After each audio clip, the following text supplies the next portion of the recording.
Hi, everybody. How y'all doing? Do we have Move On members here? Any Move On members? Yes, thank you. And I have to say it's an honor to share the stage with these progressive champions here in Congress. And I also want to thank Bob and Campaign for America's Future, which have been really great friends, not just to Move On, but I think to our movement.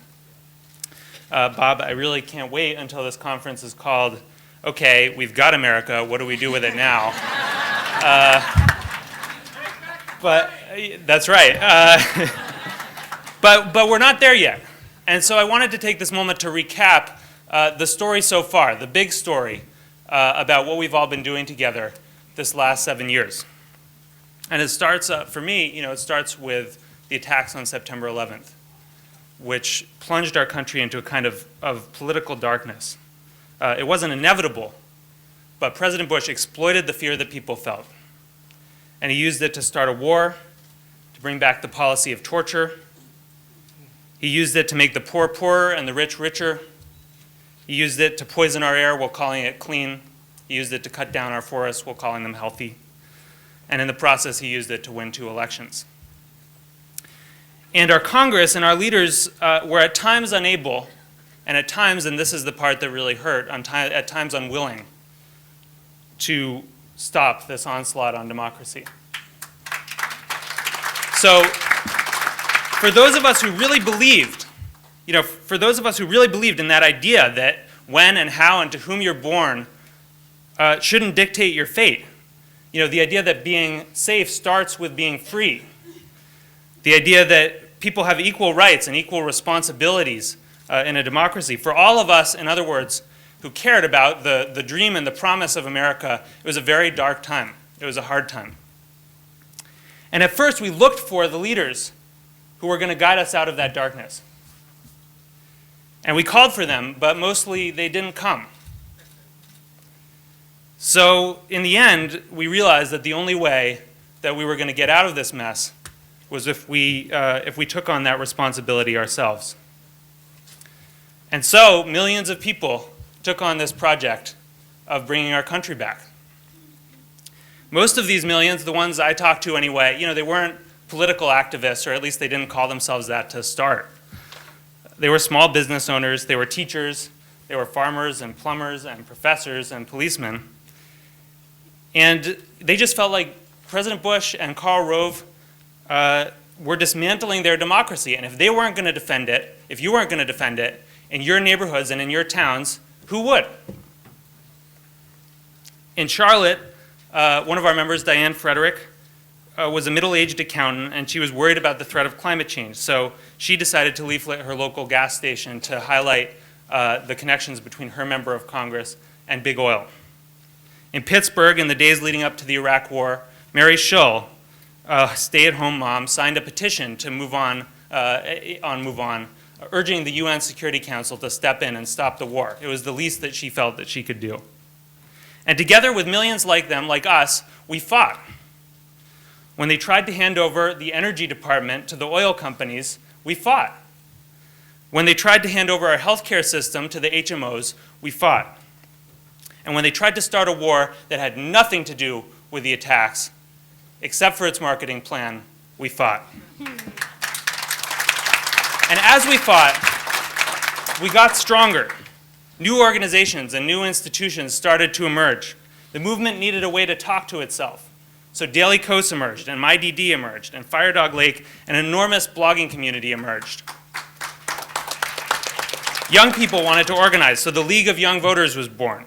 Moms wanted a way to fight for their movement, so Moms Rising was born. Black folks wanted to organize together online, and so Color of Change was born. We grew and we grew and we grew. Move On started this decade with 500,000 people. In 2004, we had 2.7 million people. Now we have 3.3 million people, and we added 250,000 people in the last month alone.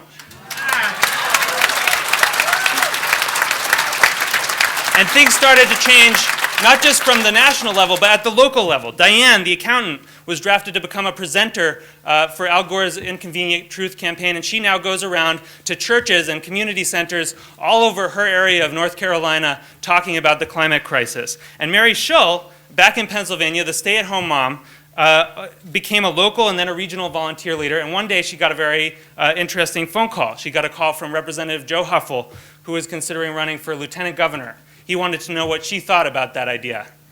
And for Mary, it was a strange inversion. You know, she had started by making calls to politicians, and now they were calling her.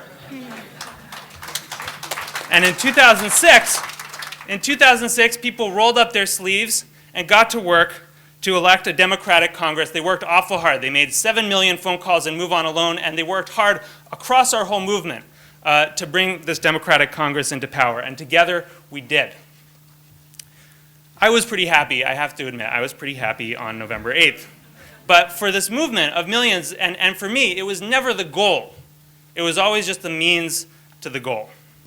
I want to say that the goal was bringing back the America that we love. But in truth, if we're honest with ourselves, you know, that America never really existed. The good old days weren't so good. And so, you know, it's not that we're taking back America. It's really that as a movement, as a country, that we're kind of creating that idea, really ready to create it for the first time. That's the project that we're embarked on. And I think all of this is worth remembering right now, in this moment, because, you know, some of us aren't feeling so good about where things are right now politically. You know, some people, you know, we've won some battles, but the war still goes on. And our work is very far from done. And so with the country rallying behind them on every issue, it's hard to understand why our Democratic leaders would make some of the concessions that they've made in the last few months. It's perplexing. When they're so strong, with so much of the country behind us and so many of us behind us, it's hard to understand why they're unable or unwilling to use that strength to stop the climate crisis or get big money out of politics or end the war. Having built a movement and a majority for success, some folks now feel that our elected leaders are squandering the opportunity. But truly, if that's what we think, that we really have missed the whole point of this last 6 years. We truly have. It wasn't our leaders who bailed us out, who first stood up to Bush in the last 7 years. It wasn't our leaders who first asked the hard questions about the Iraq War. It wasn't them, it was us. It was you and me and Diane and Mary and millions of people who took this country into our own hands and took responsibility for what was going to happen. So we shouldn't be waiting around for Nancy Pelosi or Harry Reid or Hillary Clinton or Barack Obama to deliver us to victory. We can wait an awful long time. If we want to stop the climate crisis, we have to do it. And we have to make them do it. And if we want to get health care for everybody, we have to make them give it to us. If we want an end to the Iraq War, we have to make it impossible for our leaders not to do that. Our country is shaking off this darkness of the last 7 years. The nation is yearning for a progressive future. And I have faith that we're going to get there. Not because I have faith in our leaders to deliver us, but because I have faith that all of us together, the people in this room and the millions of them across America who are with us in this fight, will find the way.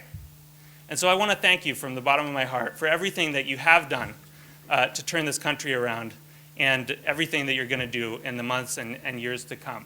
This fight is just beginning, but we're on our way. Thank you.